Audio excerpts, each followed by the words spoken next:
Hello guys, எல்லாரும் எப்படி இருக்கீங்க? நான் ரொம்பவே நல்லா இருக்கேன். இன்னைக்கு நம்ம வீடியோ வந்து ரொம்பவே ஒரு இன்ட்ரெஸ்டிங்கான ஒரு வீடியோவாக தான் இருக்க போகுது.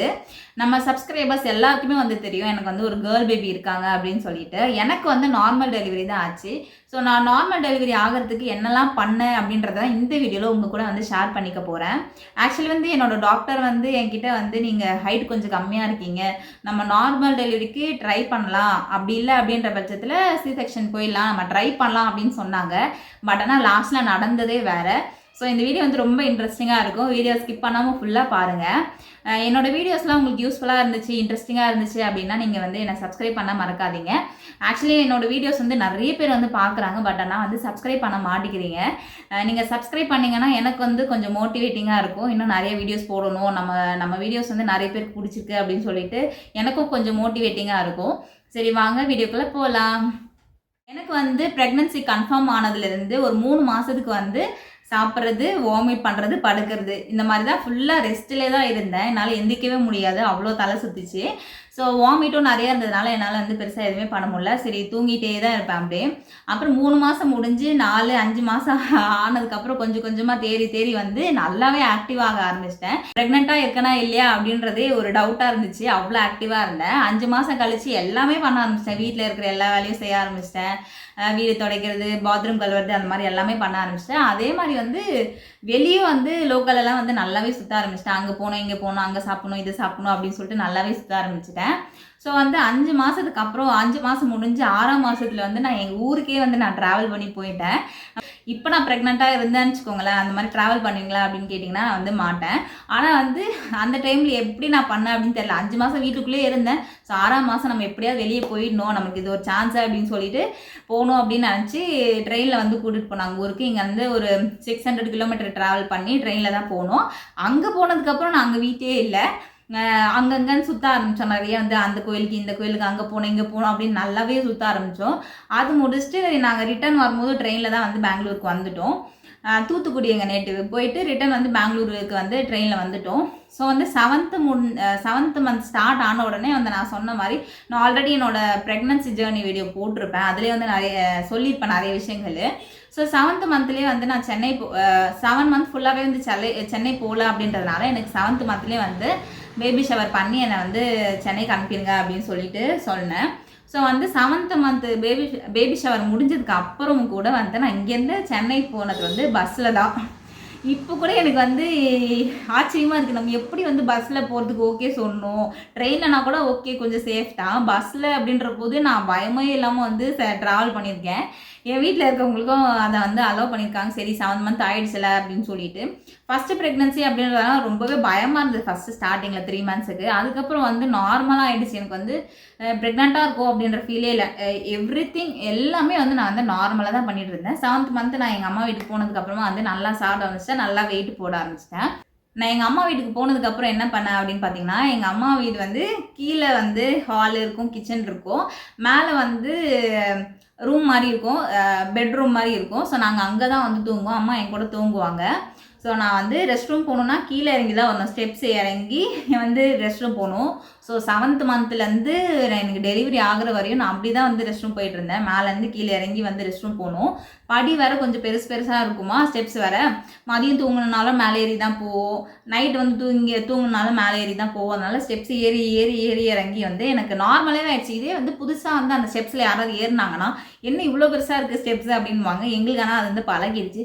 எப்படி இருந்தாலும் ப்ரெக்னெண்ட்டாக இருக்கவங்களுக்கு நிறைய வாட்டி வந்து ரெஸ்ட் ரூம் போகிற மாதிரி இருக்கும் இல்லையா? அதனால் வந்து ஒரு நாளைக்கு வந்து 5-6 வாட்டி வந்து நைட் டைம்லேயே வந்து கீழே இறங்கி மேலே ஏறி, கீழே இறங்கி மேலே ஏறி அப்படின்ற மாதிரி அடிக்கடி நான் வந்து போவேன்.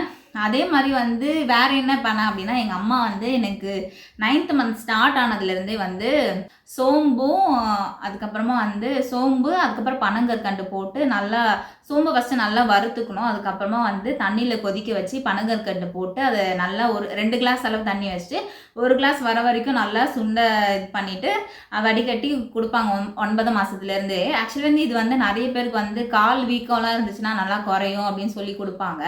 எனக்கு வந்து அதை பற்றி பெருசாக தெரியல. எனக்கு வந்து 9 மாதம் ஸ்டார்டிங்லேருந்தே கொடுத்தாங்க. அதுக்கப்புறம் 9 மாதம் முடியிற ஸ்டேஜில் வந்து லைட்டாக அப்பப்போ வலி இருந்துச்சுன்னா கொடுப்பாங்க. ஆக்சுவலி இது எதுக்காக குடிப்பாங்கன்னா மெயினாக நம்மளுக்கு ப்ரெக்னன்சி உண்மையாகவே லேபர் பெயினாக தான் இருந்துச்சுன்னா இது குடிக்கும் போது கொஞ்சம் நம்மளுக்கு வந்து பெயின் எக்ஸ்டெண்ட் ஆச்சு அப்படின்னா கன்ஃபார்ம் பண்ணிக்கலாம் லேபர் பெயின் தான் அப்படின்னு சொல்லிட்டு. அப்படி இல்லை இது வந்து நம்ம குடித்ததுக்கப்புறம் ஸ்டாப் ஆகிடுச்சு அப்படின்னா வந்து சும்மா சூட் வலி அப்படின்ற மாதிரி கொடுப்பாங்க. இது முக்கியமாக வந்து லேபர் வந்து கன்ஃபார்ம் பண்ணுறதுக்காக எனக்கு கொடுப்பாங்க, ப்ரெக்னென்ட் லேடிஸ்க்கு கொடுப்பாங்க. ஸோ வந்து வேறு என்ன பண்ணேன் அப்படின்னா அந்த மாதிரி ஸ்டெப்ஸ் ஏறுறது, அதுக்கப்புறமா வந்து இந்த மாதிரி எங்கள் அம்மா வந்து அந்த கஷாயம் வச்சு கொடுத்தாங்க. அதுக்கப்புறம் தேர்ட் என்ன பண்ணேன் அப்படின்னா வந்து 30 மினிட்ஸ் வாக்கிங் போவேன். காலையிலையும் வந்து ஈவினிங்கும் வந்து நல்லா ஒரு 30 நிமிஷம் நல்லா நடப்பேன். அதுக்கப்புறம் எங்கள் அம்மாவோட வீடு வந்து கிரவுண்டு எப்படி சொல்கிறதுனா வெளியே வந்து கொஞ்சம் பெருக்கிறதுக்கு நிறையவே இடம் இருக்கும். ஸோ வந்து குனிஞ்சு நிமிர்ந்து அம்மா கிட்ட நானே சொல்லிட்டேன், அம்மா நான் பெருக்கிக்கிறேம்மா, அம்மா தான் எப்போவுமே பெருக்குவாங்க. ஸோ வந்து நான் இந்த ப்ரெக்னென்ட் ஆகி நான் போனதுக்கப்புறமா நான் வந்து பெருக்கிக்கிறேன் அப்படின்னு சொல்லிட்டு நான் சொன்னதுனால அம்மா சரி நீ பெருக்கிக்கோ அப்படின்னு சொல்லிட்டு சொல்லுவாங்க. ஸோ ஈவினிங்கில் வந்து நல்லா பெருக்குவேன், குனிஞ்சு நிமிர்ந்து நல்லா இப்படி குனிஞ்சு பெருக்குவேன். அதுக்கப்புறமா வந்து 30 மினிட்ஸ் வாக்கிங் போவேன். அதுக்கப்புறம் நைட் டைமில் வந்து அம்மா சுடு தண்ணி வச்சு இங்கேருந்து இடுப்புலேருந்து கால் வரையும் நல்லா வந்து சூடாக ஊற்றி கொடுவாங்க. நல்லா எதமாக இருக்கும் நம்மளுக்கு அந்த டைமில். எனக்கு சீரியஸாகவே இந்த கால் வலி ரொம்ப அதிகமாக இருக்கும். சூடாக தண்ணி ஊற்றும் போது நல்லா வந்து எதமாக இருக்கும். இது வந்து எதுக்கு ஊற்றுவாங்க அப்படின்னு தெரில, ஆனால் எனக்கு அந்த டைமில் ஊற்றும் போது நல்லா எதமாக இருந்தது. நைட் தூங்குறதுக்கு முன்னாடி அம்மா ஊற்றி விடுவாங்க. எனக்கு மோஸ்ட்டாக வந்து ப்ரெக்னன்சி டைமில் எனக்கு எல்லாமே எங்கள் அம்மா தான் பண்ணாங்க. இந்த கஷாயம் வச்சு கொடுக்குறதா இருக்கட்டும், அந்த மாதிரி தண்ணி ஊற்றுறதா இருக்கட்டும், அந்த மாதிரி எல்லாமே அம்மா தான் பண்ணாங்க. நான் என்னோடய ப்ரெக்னென்சி டைமில் நார்மல் டெலிவரிக்காக வந்து 2 எக்ஸசைஸ் தான் பண்ணேன். ஒன்று வந்து பட்டர்ஃப்ளை எக்ஸசைஸு, நீங்கள் வந்து நார்மலாக யூடியூப்பில் டைப் பண்ணி பார்த்தாலே வரும். அப்படி அந்த 2வது எக்ஸசைஸ் வந்து யாரையாவது கையை பிடிச்சிக்கிட்டு உட்காந்து எந்திக்கணும். நான் வந்து ஏதாவது தூண் மாதிரி ஏதாவது இருக்கும் அது பிடிச்சிக்கிட்டு ஏன்னா ஹஸ்பண்ட் இருக்க மாட்டாங்க இல்லையா, ஹஸ்பண்ட் வந்து பெங்களூரில் இருந்தாங்க.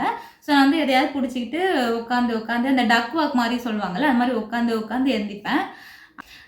எல்லாருமே வந்து நான் படுக்கும் போது நைட்டு தூக்கத்தில் வந்து எங்கள் அம்மாலாம் சொல்லுவாங்க, இப்படி நம்ம ஒரு சைடு படுத்தோன்னா அடுத்து நம்ம எந்திரிச்சு உட்காந்துட்டு அதுக்கப்புறம் தான் திருப்பி படுக்கணும் அப்படின்னு சொல்லுவாங்க. நான் சுத்தமாக அதை ஃபாலோவே பண்ணலை. இப்படி படுத்திருந்தேன்னா அப்படியே திருப்பி இப்படியே படுத்துப்பேன். அம்மா சொல்லிகிட்டே இருப்பாங்க, இப்படிலாம் படுத்தா எங்கடி வந்து உனக்கு நார்மல் டெலிவரி ஆகும், குடல ஏதோ ஒன்று சுற்றிக்கும் அப்படின்னு சொல்லுவாங்க பாப்பாவுக்கு. ஆனால் வந்து நான் அதை ஃபாலோ பண்ண பேச எனக்கு இன்ட்ரெஸ்ட்டும் கிடையாது. என்ன இது நம்ம ஆக்சுவலி அந்த டைமில் நம்மளால் எந்திச்சு உட்காரவே முடியாது. எந்திச்சு உட்காந்து திருப்பி படுக்கணும்னா முடியவே முடியாது அப்படின்னு சொல்லிட்டு நான் வந்து என்னன்னாலும் ஆகட்டும் அப்படின்னு சொல்லிட்டு திருப்பி படுத்துப்பேன்.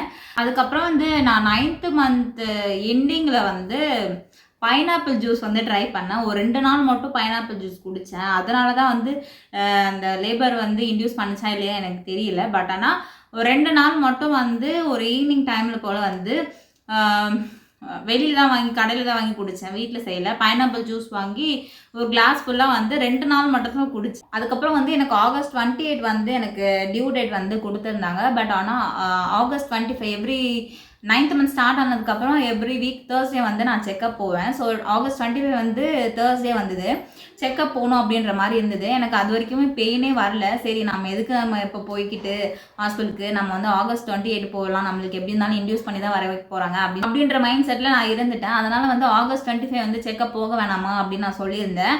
பட் ஆனால் ஆகஸ்ட் 24 நைட் வந்து எனக்கு வந்து ஒரு 50 டைம்ஸாவது வந்து ரெஸ்ட் ரூம் போயிருப்பேன். எனக்கு அவ்வளோ வந்து யூரினேஷன் வந்துகிட்டே இருந்தது. பட் எனக்கு அதிகமாகலாம் வந்திருக்காது. பட் ஆனால் கொஞ்சமாக வந்து நிறைய டைம் வந்துச்சு. நான் தூங்கவே இல்லை, திரும்பி படுத்துட்டு இருந்தேன்.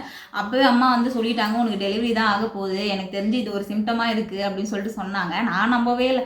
எனக்கு பெயின் வரலையே, அப்புறம் எப்படி நான் வந்து டெலிவரி பண்ண போகிறேன் அப்படின்னு சொல்லிட்டு நான் நினச்சிட்டு நான் வேண்டாம் அப்படின்னு சொல்லிட்டு அம்மா வந்து கண்டிப்பாக போய் தான் ஆகணும், செக்கப்னா மிஸ் பண்ணாமல் போய் தான் ஆகணும் அப்படின்னு சொல்லிட்டு நான் வந்து சும்மா நார்மலாக போகிற மாதிரி போனேன். அவங்க வந்து எனக்கு செக் பண்ணி பார்க்கும்போது 3 சென்டிமீட்டர் டைலேட் ஆகிடுச்சுமா, உங்களுக்கு வந்து இன்றைக்கி பேபி பிறந்துரும் அப்படின்றாங்க. எனக்கு வந்து ரொம்ப ஷாக் ஆகிடுச்சு. எனக்கு என்னடா இது, எனக்கு ஒரு பெயினுமே இல்லையே, அப்புறம் எப்படி வந்து எனக்கு டெலிவரி ஆகும் பேபி பிறக்கும் அப்படின்னு சொல்கிறாங்களே அப்படின்னு சொல்லிட்டு ஷாக்காக இருந்தேன். அதுக்கப்புறம் வந்து அட்மிட் ஆகி பாப்பாலாம் பிறந்துட்டாங்க. அதெல்லாம் வந்து என்னோடய டெலிவரி எக்ஸ்பீரியன்ஸில் வந்து நான் வீடியோ போட்டிருக்கேன். நான் செக்கப் போகும்போதே எனக்கு வந்து டாக்டர் சொல்லியிருந்தாங்க அப்படின்னு சொல்லியிருந்தேன் இல்லையா, நீங்கள் வந்து கொஞ்சம் ஹைட் கம்மியாக இருக்கீங்க, உங்களுக்கு வந்து நார்மல் டெலிவரி வந்து கொஞ்சம் நம்ம பார்க்கலாம், ட்ரை பண்ணலாம் அப்படின்னு சொல்லியிருந்தாங்க அப்படின்னு சொன்னேன் இல்லையா. எனக்கு டெலிவரி முடிஞ்சதுக்கப்புறமா அந்த மேமே வந்து அந்த டாக்டரே வந்து சொன்னாங்க, நான் வந்து உங்களுக்கு நார்மல் டெலிவரி வந்து கொஞ்சம் ட்ரை பண்ணலாம் அப்படின்னு சொன்னேன். பட் ஆனால் வந்து நீங்கள் சீக்கிரமாகவே முடிச்சிட்டிங்க, நார்மல் டெலிவரிக்கு வந்து நல்லா கோஆப்ரேட் பண்ணிவிட்டு சீக்கிரமாக டெலிவரி பண்ணிட்டீங்க அப்படின்னு சொல்லிட்டு சொன்னாங்க. ஆக்சுவலி வந்து எனக்கு லேபர் பெயின் இருந்தது, நான் இல்லைன்னு சொல்ல மாட்டேன். அந்த பெயினை வந்து லைஃப் லாங் மறக்கவே முடியாது. பட் ஆனால் வந்து எனக்கு ஷார்ட் ஸ்பேன் ஆஃப் டைமில் தான் வந்து அந்த லேபர் பெயின் இருந்தது. நான் 11 o'clock வந்து அட்மிட் ஆனேன் காலையில். 4 o'clock ஈவினிங் 4 o'clock வரையுமே வந்து எனக்கு பெயினே இல்லை. பட் ஆனால் வந்து டைலேட் ஆகிட்டே தான் அந்த 5-6 சென்டிமீட்டர் வரையும் வந்து டைலேட் ஆகிட்டேன். அதுக்கப்புறம் அது வரையுமே வந்து எனக்கு பெயினே இல்லை. அதுக்கப்புறம் 4 மணிக்கு மேலே தான் வந்து எனக்கு பெயின் ஜாஸ்தி ஆகிடுச்சு. அதுக்கப்புறம் பாப்பா வந்து நைட்டு 11:50க்கு பிறந்தாங்க. ஸோ வந்து இதான் வந்து நான் டெலிவரிக்கு நார்மல் டெலிவரி ஆகிறதுக்கு இதெல்லாம் தான் பண்ணேன். நான் வந்து பெருசாக எதுவுமே பண்ணலை. நான் என்ன பண்ணேன் அப்படின்னா, நான் நார்மலாக இருந்தேன். நான் என் ப்ரெக்னன்சி ஃபுல்லாகவே நார்மலாக இருந்தேன். எந்த ஒரு எப்படி நான் ப்ரெக்னெண்ட்டாக இருக்கேன், இப்படி பிடிச்சிட்டே இருக்கணும், இல்லை அப்படி ரொம்ப கேர்ஃபுல்லாக இருக்கணும், அப்படி இப்படி அப்படின்ட்டு எதுவுமே இல்லை. நான் நார்மலாகவே இருந்தேன். அதனால தான் எனக்கு நார்மல் டெலிவரி ஆச்சா இல்லையான்ட்டு எனக்கும் தெரியல. பை காட்ஸ் கிரேஸில் என்னோட ஜேர்னி வந்து ப்ரெக்னென்சி ஜேர்னி வந்து ரொம்பவே ஸ்மூத்தாக போச்சு. பாப்பாவும் வந்து நல்லா சேஃபாக வந்து பிறந்துட்டாங்க. ஸோ என்னோட ப்ரெக்னன்சி டைமில் நான் வந்து என்னென்ன மிஸ்டேக்ஸ்லாம் பண்ணேன் அப்படின்னு சொல்லிட்டு உங்ககிட்ட சொல்கிறேன். ஸோ தட் வந்து நிறைய பேர் ப்ரெக்னெண்ட்டாக இருக்கவங்க வந்து இந்த மாதிரிலாம் பண்ணக்கூடாது அப்படின்னு சொல்லிட்டு ஒரு அவேர்னஸாக இருப்பாங்க. நான் நிறைய மிஸ்டேக் பண்ணேன். அதெல்லாம் வந்து எனக்கு அதுக்கப்புறம் தான் வந்து பாதிச்சுது. என்ன அப்படின்னு சொல்லிட்டு நான் சொல்கிறேன். ஃபஸ்ட்டு வந்து ப்ரெக்னெண்ட்டாக இருக்கும்போது நான் கால்சியம் டேப்லெட்டும் அயன் டேப்லெட்டும் வந்து நிறைய எடுத்துக்கவே இல்லை. ஒரு 3-4 மந்த்ஸுக்கு வந்து எடுத்தேன். ஃபஸ்ட்டு ப்ரெக்னன்சி அப்படின்னு சொல்லிட்டு பயந்துட்டு எடுத்தேன். அதுக்கப்புறம் வந்து என்னால் எடுக்கவே முடியல. ஆக்சுவலி கால்சியம் டேப்லெட் வந்து குண்டாக இருக்கும். ஸோ அதனால் வந்து என்னால் எடுக்கவும் முடியல. நிறைய வாமிட்டிங் இருந்ததுனால வந்து நான் வந்து கால்சியம் டேப்லெட் எடுத்துக்கல, அயன் டேப்லெட்டும் எடுத்துக்கல. அதுக்கப்புறம் பாப்பா டெலிவரி ஆனதுக்கப்புறமா வந்து எனக்கு கால்சியம் வந்து ரொம்பவே கம்மியாக இருந்ததுனால நிறைய பிரச்சனைகள் வந்துடுச்சு. அயனும் வந்து ரொம்பவே கம்மியாக இருந்தது. அது எப்போவுமே வந்து பாப்பா வந்து வயிற்றில் இருக்கும்போது வந்து தெரியல அவ்வளோவா. அப்புறம் பாப்பா பிறந்ததுக்கப்புறம் தான் வந்து எல்லாமே தெரிஞ்சிச்சு.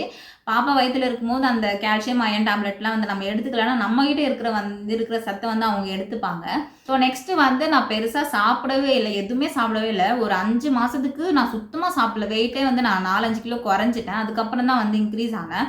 என் ப்ரெக்னன்சி ஃபுல்லாகவே நான் மோஸ்ட்டாக வந்து ஒரு 5-6 கிலோ வந்து நான் ஏறி இருப்பேனே தவிர மற்றபடி நான் ப்ரெக்னென்ட் ஆகும்போது ஒரு 62-63 இருந்திருப்பேன்.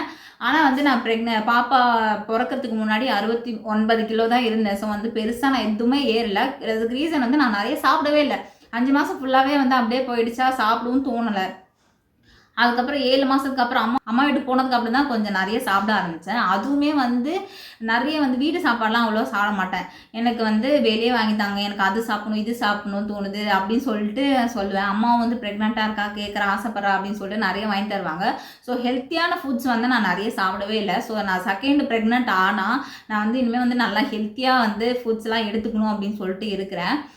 ஸோ வந்து நம்ம செகண்ட் ப்ரெக்னன்சி வந்து ஆச்சு நம்ம ஸ்மூத்தாக கொண்டு போகலாம். அதுக்கப்புறம் வந்து நம்மளுக்கு எந்த பிரச்சனையும் வரக்கூடாது அப்படின்னு சொல்லிட்டு நான் மைண்டில் வச்சுருக்கேன். நெக்ஸ்ட்டு வந்து நான் டெலிவரி டைமில் என்ன மிஸ்டேக் பண்ணேன் அப்படின்னா, பாப்பாவுக்கு தேவையானது எனக்கு தேவையானது ட்ரெஸ்லாம் வந்து நான் லாஸ்ட்டாக செக்கப் போகும்போது நான் கொண்டுட்டு போகிறதுக்கு முன்னாடியே வந்து சரி நம்ம சும்மா செக்கப் தானே போகிறோம் அப்படின்னு சொல்லிட்டு போயிட்டேன். கட்சியில் வந்து நீங்கள் அட்மிட் ஆகுங்க, குழந்தை பிறந்துடும் அப்படின்னு சொல்லிட்டாங்க. அதுக்கப்புறம் நான் அப்பாவுக்கு ஃபோன் பண்ணி அவங்கள வந்து ஒரு எடுத்துகிட்டு வர சொல்லிட்டு அவ்வளோ நேரம் வெயிட் பண்ணிகிட்டு இருந்தேன்.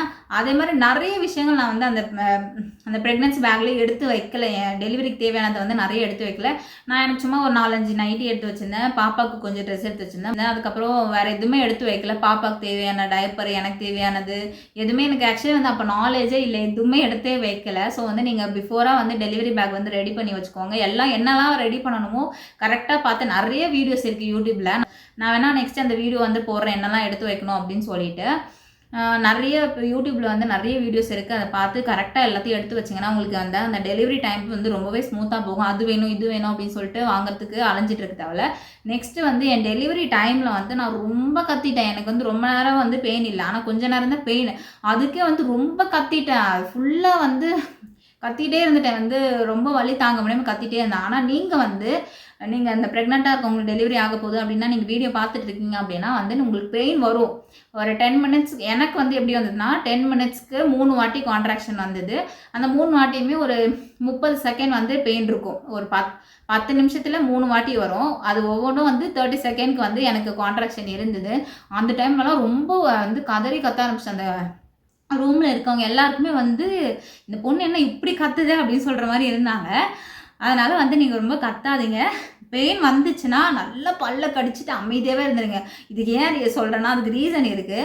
பிகாஸ் வந்து பாப்பா வந்து தலை வெளியே வந்ததுக்கப்புறம் உங்களை நல்லா புஷ் பண்ணுங்கன்னு சொல்லுவாங்க. அந்த டைமில் வந்து எனக்கு சுத்தமாக எனர்ஜி இல்லை, என்னால் புஷ் பண்ணவே முடியலை. நான் அவ்வளோ நேரம் கத்திட்டு இருந்ததுனால எனக்கு ரொம்ப எனர்ஜியே இல்லை. புஷ் பண்ணுங்கன்னு சொல்கிறாங்க, என்னால் முடியவே இல்லை. அப்போ வந்து எல்லாருமே திட்டினாங்க, நாங்கள் கத்தாதீங்கன்னு சொன்னோம் இல்லையா, வலி இருந்துச்சுன்னா பொறுத்துக்கோங்க, பல்ல கடிச்சுக்கோங்க, நல்லா மேனேஜ் பண்ண கற்றுக்கோங்க அப்படின்னு சொல்லிட்டு திட்டினாங்க.